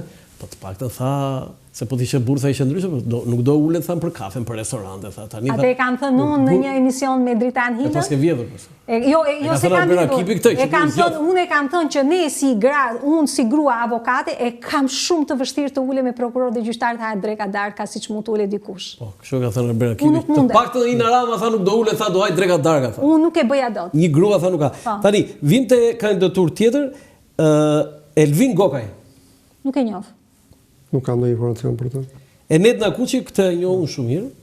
Është një nga Berati është më duket. Enet Nakuçi jo më është në Tirana, është Nakuçi djali i doktorit famshëm i cili shfarosi lebrozën në Shqipëri. Apo jo? Enedi është një prokuror që u gjithmonë mua më duket i ri, po me atë qetësinë e vet është pa diskutim. Nëse mund thoni që është djali i Manto Nakuçit, dermatologu të famshëm. Pra te kisha. Po, atëherë është dhe Enedi është aq i qetë, po mbi të gjitha ka një gjë që nuk i vjen diskutim. Është i pasur dhe i ndershëm. Këtë do të thënë që kur ka qenë prokuror i thjesht në prokurorinë e Tiranës, oficer policisë gjyqësor që ka filluar në fillim, prokuror në prokurorinë e Tiranës dhe gjithmonë pastaj është marrë me krime të rënda. Dhe ka një integritet. Dhe ata të tjerët që janë futur përderisa kanë kaluar vetimin. Okej, po unë flas këtë jo vetë, sepse ka pasur shumë çështje, nga ato më të vogla dhe ka rritur veten e vet duke në një mënyrë graduale. Enkeleda Milonaj, kjo e diskutuar. Edhe kjo shumë ka patur dosje shumë të nuk e por dhe e sulmuar. Shumë. Është sulmuar shumë. Po kush nuk është sulmuar aty? Jo, po kjo është sulmuar nominalisht është. Në media Enkeleda ka qenë shumë e sulmuar. Mund të jetë kandidaturë goxha e mirë, por nuk e dim. Klodian Bravo thamë që e diskutuam. Manjola Kajana? Nuk e njoh. Tani? E se mund të jenë këto prurje që kanë ashtu dhe nuk kanë pasur çështje që sensitive për ne media. Se aty ka një laramani çështjesh domthonjë që tani do të them një emër që e dini që jo vetëm e njihni mirë, po do të diskutoni shumë. Olz Dado. Unë Olsin e parashikoj si kandidaturë në momentet e fundit. Nuk e di pse. Se mbajtë dot, ë? Domethënë unë e parashikoj. Po. Mund të jetë ai drejtuesi? Tash me Dritani parashikoi për prokurorolin, unë parashikoi për Olz Dadon. Të shohim kush do dalë. Olsi ka një tëmet në krahasim me tjerët që do duhet të provohet. Pra, dosja Veliaj në këtë rast s'ka bilanc. S'ka mbaruar. Ka bilanc. Ky është nuk ka bilanc deri në këtë moment. Deri në këtë etapë. Kështu që kjo mund të jetë një aspekt. Sa këta kanë bilanc, kaq të fituara, kaq të humbura. Kështu që kjo është punë trofesh. Do shkosh me trofea atje. Kjo është orakull tash. Do shkosh me Mirela keni mirë, do shkosh me Champions apo. Jo, më thjesht një telepati ime, një intuit ime, intuit femre. Intuit thjesht mos e shoh. Por unë kam përshtypjen që vetë Rama nuk do ta pranonte.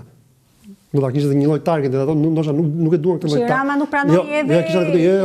Të së dimë edhe Rama e ka gjetur kisha këtë kuptim. Nesti Angoni që ato që e themi do amplifikojnë apo do ngrejnë ose Dado në krye të Spakut, po flas për amerikanët, nuk do të thonë që ky ishte një target i vazhdueshëm i majorancës.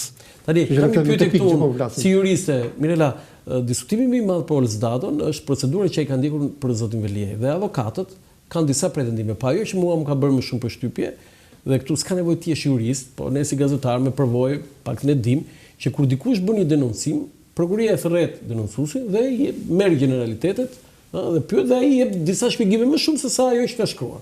Është kështu?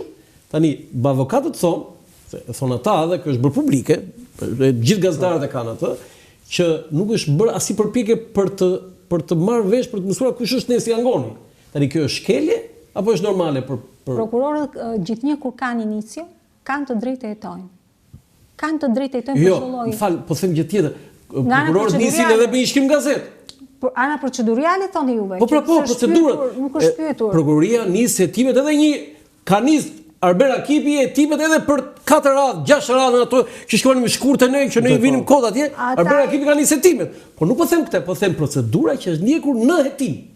Ndoshta Nesti Angoni është në diell, ne po bëjmë tendera me diell, ajo me Nesti Angoni. Kjo është batut kjo pastaj. Po problemi është ti si mund të ishe ti prokurore. Si do ta bëj? Po unë unë çdo indicë që unë vini do hetoja thellësisht. Po jo, nuk po vëm diskutim pse është një hetim. Jo, fare. Hetimi nis edhe me 6 radhë, por procedura Mirela. E hetimit. Po cila prevalon më shumë? Kur regjistrohet atje, regjistrohet. Po dakor, cila prevalon më shumë? Procedura apo prova? Prevalon përmbajtja. Po pra, prevalon përmbajtja.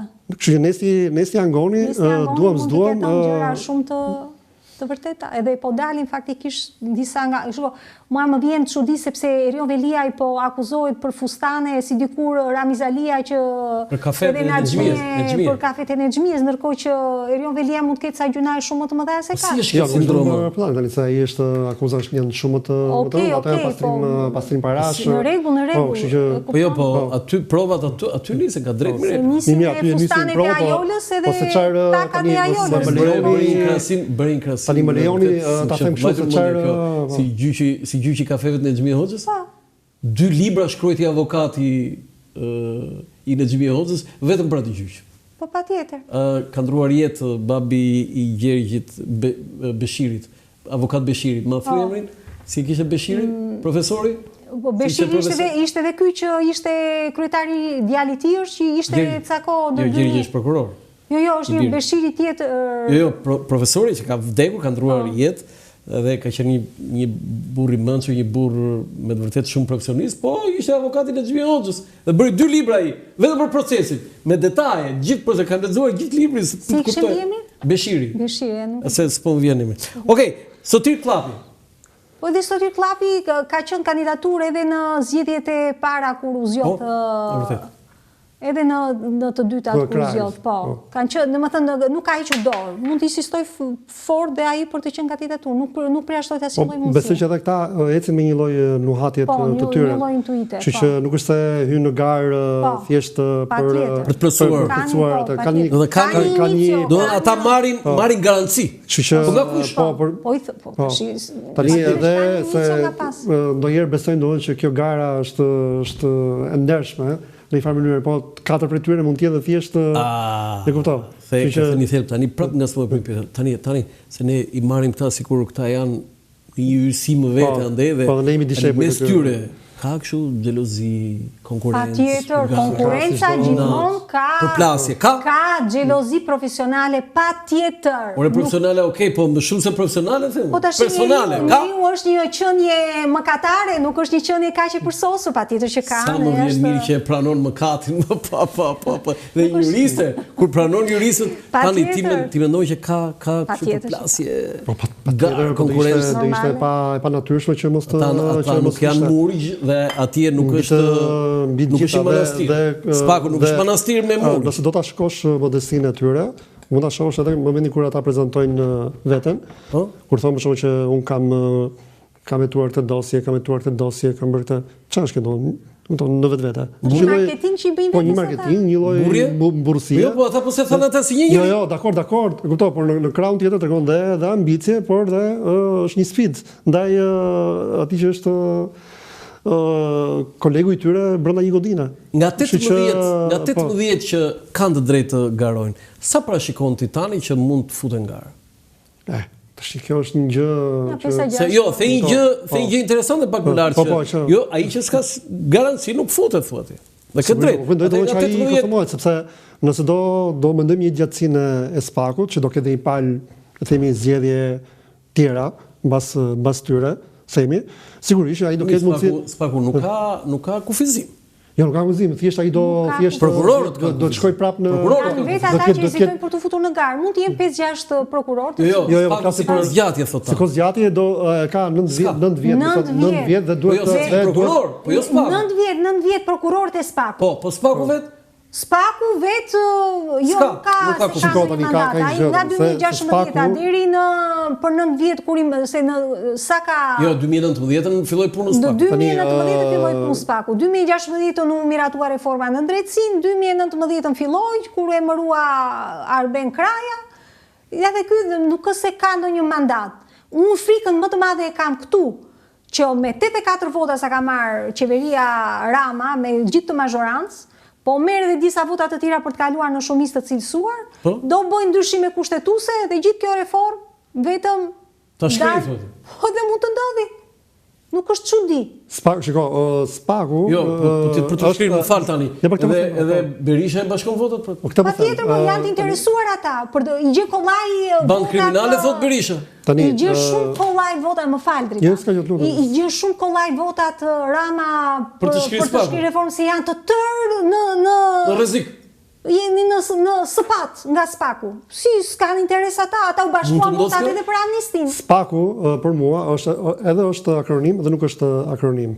Dakor, do thotë që përsa i përket njëjtësisë, ndoshta nuk mund ta ketë më këtë akronim SPAK, e kuptoj, por mund të jetë një strukturë tjetër që mund ta trashëgojë si mund të ketë strukturë ngjashme. Ngjashme, e kuptoj që me makinacionet e duhura, kështu që sepse lufta, po. Nuk e pranuan Këshilli i Lartë i Prokurorisë, nuk e pranoi propozimin e Altin Dumani 2024 ku tha tu zgjatet mandati prokurorëve të SPAK-ut, ashtu siç kanë gjyqtarët që janë pa mandat. Nuk e pranuan. Ishte debati që ka bërë më duket me një prokuror aty në Këshillin e Lartë të Prokurorisë, ai thoshte jo se rrezikohet të drejtat e njeriut. Se ku rrezikoshin drejtat e njeriut nuk e di, po kjo ka qenë arsyeja që nuk. Tani të fundit Vladimir Mara për cilën e folëm. Pra ne bëm një po themi një portretizim, një profil për secilin nga 18 prokuror nga 20 që janë pjesëtar të trupës së SPAK-ut, sepse dy nuk kanë të drejtë të rikandidojnë, zoti Arben Kraja dhe zoti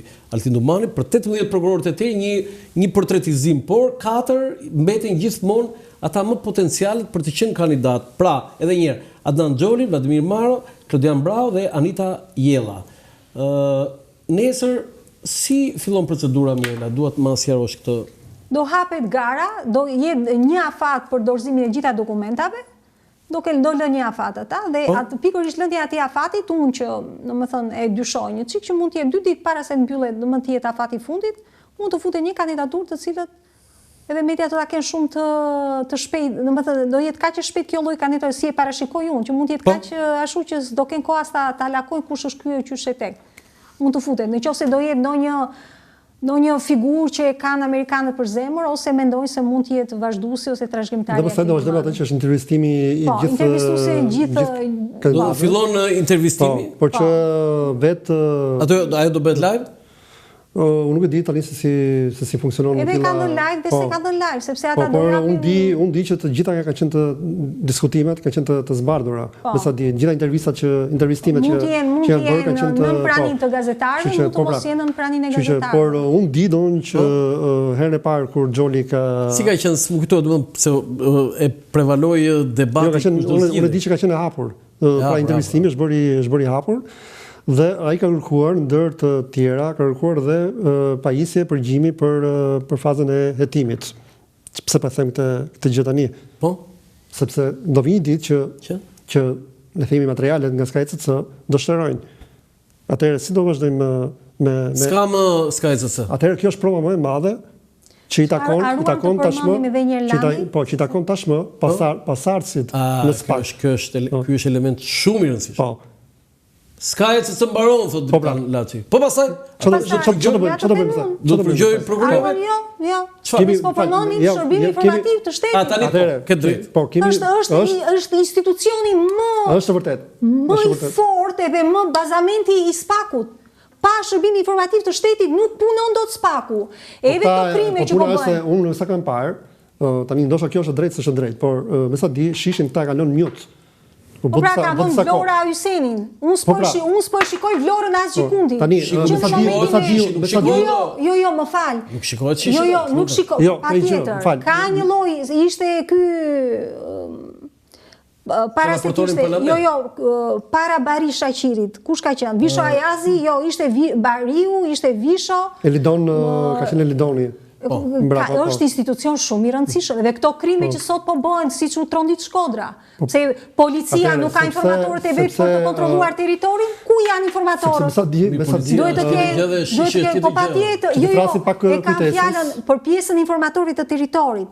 Shpeshherë këto masakra dhe këto vrasje mund të eliminoheshin nëse do kishte mjete të duhura, sponsorizime të forta të shishit. dhe sigurisht që do të ishte në shërbim të SPAK-ut për gjithë informacionin ata marrin. Me sa di, dhe me sa kam për të frazë pak kujtesës, di doon që tashmë materialet grumbulluara nga Shish janë në një dorë më të ngushtë që është Kryeministria dhe presidenca, aty ku shkojnë dhe raportojnë. Tani nuk e di se cili është roli bashkëpunues midis SPAK-ut dhe Shish. Unë nuk e kam parë në asnjë aspekt. Nuk po përmendet kjo, kjo është detaj shumë i rëndësishëm nga ana e media duhet të insistojmë fort që çfarë bashkëpunimi ose nuk ishte bërë pyetje ndonjëherë Altin Dumani, çfarë bashkëpunimi keni juve me Shishin? E ka thënë drejt për drejt, që nuk vjen asnjë lloj informacioni nga ana e strukturës së policinë ka bërë policinë. Jo zvena informacion, por drejtues të policisë janë pjesë të organizatave kriminale. Disa ka thënë. Disa nga drejtues të policisë po janë të lidhur me krimin. Disa të uniformave blu, ka thënë Altin Dumani, janë të lidhur me krimin. E ka thënë.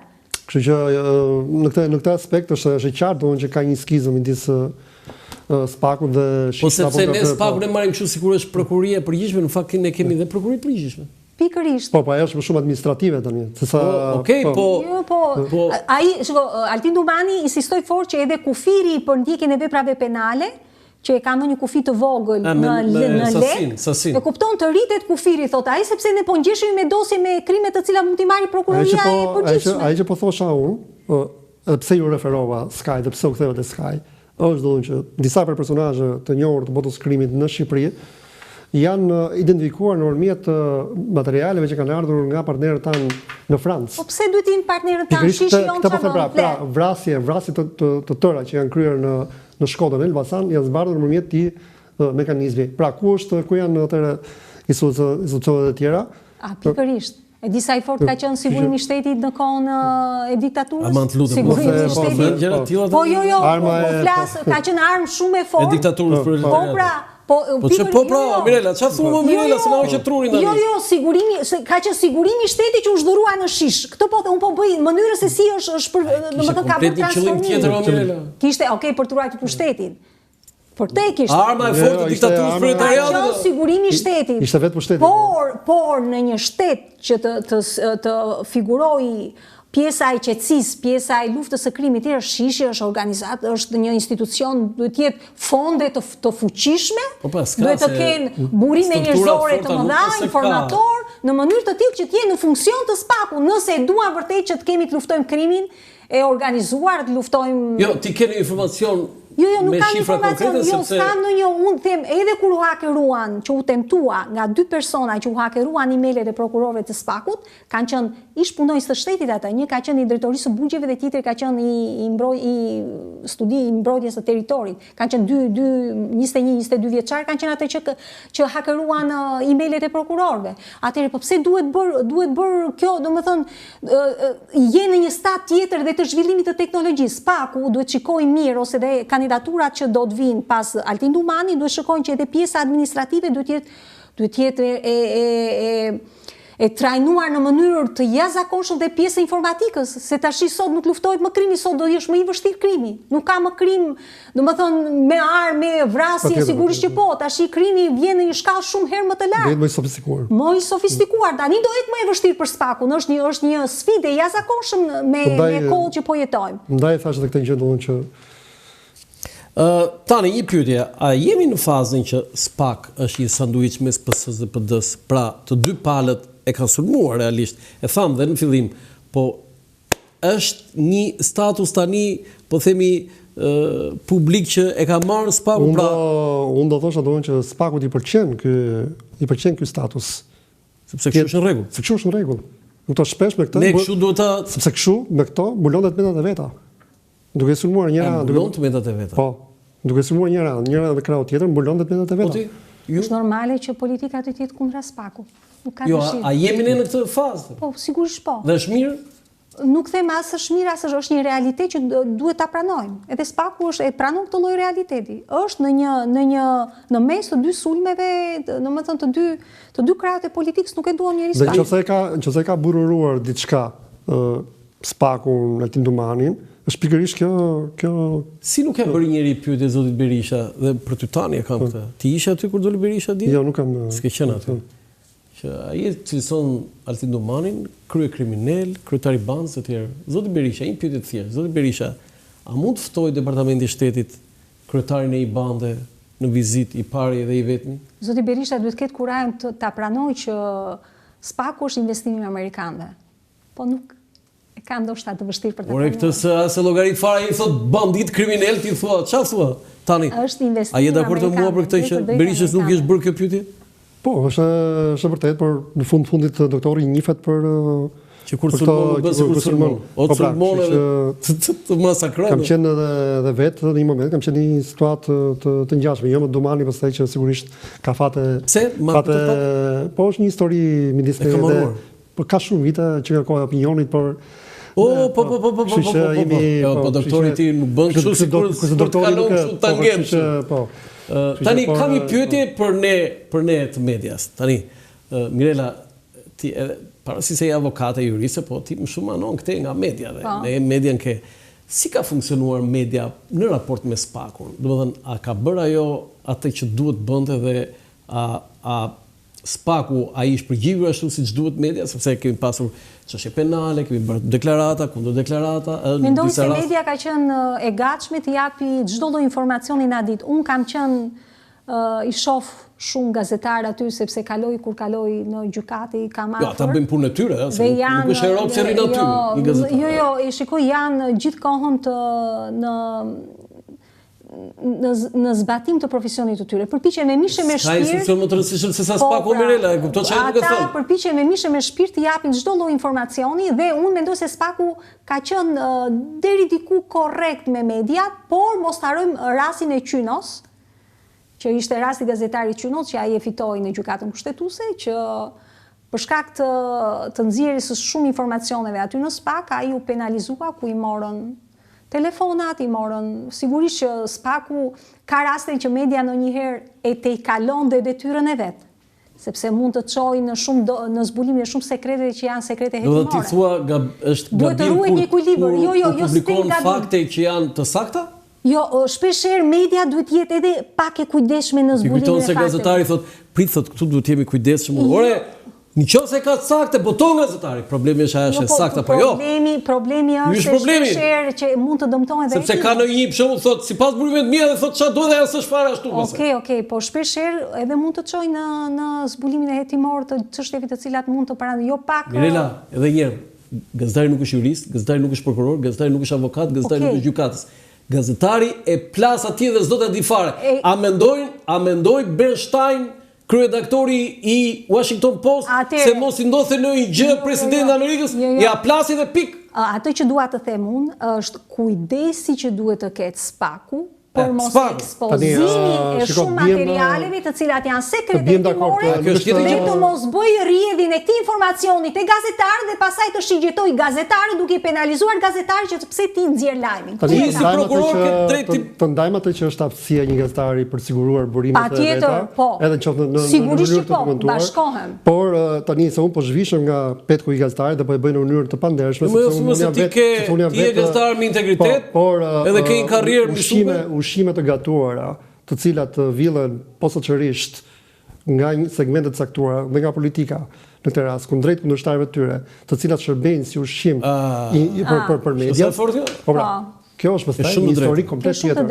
Tu jemi në një pikë tjetër. Dakor? Tash unë po zhvishem tani sepse jam palë në interes. Tani mos u zhvesh fare sepse forci gazetar, sepse ke drejt dhe integritet për ta thënë atë tuaj që çka të. Kam qenë gjithmonë kundra kësaj gjë, pra marrjen e shkëputjen e konteksteve të caktuara, hedhin ato për ushqim për publik, për mish. Ti publikon gjithçka që të vjen celular, po si të verifikon ti? Po. Pikërisht. Kështu që nëse ne duhet kujdesim. Te saktësia. Mo kuptoj dritani ku doja të di. Po jo te ajo që gazetari nuk emocionohet, nëse është i bindur që është saktë. Pra, nëse është i bindur, po nëse s'është i bindur, a dëmton shpesh. Se edhe me ta ne kam diskutuar në gazetari, edhe pse nuk është shkencë eksakte, është shkencë eksakte që ç'ke me të. Në gazetari nuk ka 99.99% të saktë. Në gazetari ka 100% saktë. Atëherë mos e nxirr. Edhe në qoftë se ta ka thënë mamaja, mos e publiko, thot teoria e gazetarisë. Ti do ta verifikosh. Edhe në qoftë se ta ka thënë mamaja. Se ne për shkak vërtet folëm për ato që quhen fustanet e Veliajt. Dakor, por ky ishte ushqimi i parë që na u hodh. Por neve nuk na u la po, nuk na u la të kuptonim se çka kishte poshtë fustanit. Pavarësisht se unë po them këtë mënyrë se duhet pak kapiten e xhmies. Okej, dakor, po sa mirë tha tani, domethënë ne na hodhën për ushqim për fustanet e bashortit. Ne nuk na hodhën ushqim se si ishte dosja. Po, aty ndërkohë që na fshehin garderobën. E kuptoj, pra na dhan një fustan, dhe na fshehin garderobën. Shikoj. Kjo është histori komplet tjetër. Kjo është shumë e vërtetë. Do të Mirela, edhe ne kemi mëkatet tona dhe më mirë kur themi sepse kështu përmirësohemi, por megjithatë të vjen një gazetarës, shqyqyr që kemi media që publiku informohet, sepse para të krahasuar me para disa vitesh ka qenë informacioni shumë hermetik, shumë i mbyllur, nuk kuptoj se çfarë, ndërsa sot isha jo më larg se 2 net më parë isha në i ftuar në një audiencë me drejtues të medias norvegjeze dhe pyetja e tyre, 2 pyetje kryesore ishin Spaku dhe ministrat e arrestuar, pra kishin lexuar shumë çka për këtë që po ndodhte dhe nuk arrin ta kuptonin dot se si Spaku ishte kthyer në një emblem në një vend si Shqipëria, sepse nuk konceptonin dot atje dhe diella që ishte një lajm tashmë ndërkombëtar. Kështu që mundesh t'ja sqaroja pjesën e Spakut, që pse Spaku këtu ka marrë një rol kaq ndriçues. Jo, kjo është shumë e saktë Mirela, sepse ne quhemi ndonjëherë gazetarët edhe djajtë nevojshëm. Pse? Sepse pikërisht në momente kur opinioni publik është interesuar që të ketë sa më shumë informacion, gazetarët edhe në qoftë se bëjnë një gabim, përsëri janë ata që japin informacion. Dhe kjo është, por kjo nuk do të thotë që gazetarët mund të justifikojnë gabimet e tyre, dhe për më tepër gazetarët që kanë përvojë. Saksia është nëna e profesionalizmit tonë. Nuk ka. Saksia është vetëm për gazetarin dhe pikërisht ata duhet të jenë një model shembullor për të rinjt, sepse neve nëse i mësojmë keq të rinjtë sotëm në gazetari, dhe shumë se ti nxjerr një lajm thjesht për klikimin dhe pa parë cilësinë e lajmit, kështu që në këtë aspekt. Ne këtu bashkohem, po. Okej, ne kemi ardhur në fund të emisionit. Sigurisht uroj që nisja e garës nesër të jetë brenda çdo pritshmërie, zbatimi rregullave siç i kanë, por në krye të Spakut të zgjidhet ai me Zoti dhe ai që plotson të gjitha kriteret. Dhe duke u mbështetur nga Shtetet Bashkuara të Amerikës se ata janë garancia dhe siguria e atij institucioni. Nuk mund ta kemi ne vetë garancinë si shoqëri si kom. Nuk e kemi si shtet, nuk e kemi ne, nuk e kemi arritur. Unë mendoj që të zotët e asaj pune do zgjedhin më të Zotin. Unë si amerikanofil që jam, absolutisht gëzohem kur një institucion si Spaku e mbështet Amerikën, se vetëm ashtu ai mund të bëj punën siç duhet. Kjo është ajo që unë mund të them. Mirela, ti për ta mbyllur diçka? Dhe si parashikim, gjithçka do shkojë mirë? Do shkojë si një procedurë normale, nuk them se do jetë një emër tjetër, një pasardhës tjetër, ajo që më trom më shumë ose që mendoj, nuk e di si do jetë e ardhmja e Spakut për shkak të formimit qeverisë me 83 mandate, sepse askush nuk e do. Dhe të komisionet e kemi rarë? Po, komisionet dhe pjesa e ndryshimeve kushtetuese, të cilat do të sjellin më vonë, do sjellin ndryshime shumë të mëdha për sistemin. Vetëm këtë mera kam. Po, jo, po thashë që në këtë periudhë që përkon me zgjedhjen e kreut të ri të SPAK dhe do jetë një kohë begat për qeverinë, ndërkohë për hallet që ka, sepse të gjithë projektorët do kalojnë nga ky spektakli i zgjedhjes do ketë për ditë lajm aty tani. Po, kjo është mjafton një aplikim. Kishin diellën, pastaj. Jo, mjafton një aplikim të një kandidati dhe aty pastaj do vrëshojnë. Dielli i diellës ishte i përkohshëm, kështu që po. Okej, ju falenderoj shumë për praninë dhe për mendimet e vyra që dhat. Mirela, faleminderit. Faleminderit juve. Koleg tani, faleminderit. Kresi. Të nderuar teleshikues, ky është emisioni i sot nga Ura Lançafoku, mirupafshim.